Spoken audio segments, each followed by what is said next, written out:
कक्षा 10 पाठ 5 यह दंतुरित मुस्कान फसल ट्रिक के माध्यम से याद करने की कोशिश करेंगे। एक बच्चा दांतों से मुस्कान करते हुए दौड़ा कि नाग ने उस बच्चे अर्जुन को डस लिया तो उसको वैद्य जी के पास ले गए। अब वैद्य जी कहाँ रहते थे? जो बिहार जिले के दरभंगा के छोटे से सतलगा गांव में रहते थे।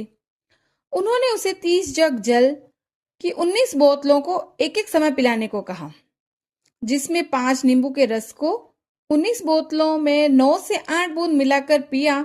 जब अर्जुन ठीक हो गया तो उसे उमा देवी का दर्शन कराकर सभी गोकुल के लिए रवाना हो गए।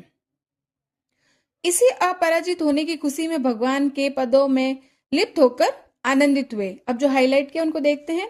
दांतों से मुस्कान अर्थात पाठ का नाम है यह दंतुरित मुस्कान फसल।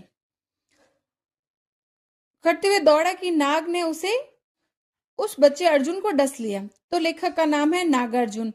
तो उसको कहाँ लेके गए? वैद्य जी के पास। तो उसका मूल नाम क्या है? वैद्यनाथ मिश्र।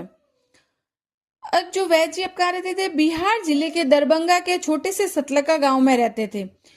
तो अर्थात जन्म हुआ बिहार के दरभंगा जिले के सतलगा गांव में। उन्होंने उसे 30 जग जल की 19 बोतलों में एक एक समय पिलाने को कहा। 30 जग यानी जन्म हुआ 30 जून 1911, जिसमें 5 नींबू के रस को 19 बोतलों में 9 से 8 बूंद मिलाकर पिया। अर्थात मृत्यु हुई 5 नींबू यानी 5 नवंबर 1998 ईस्वी।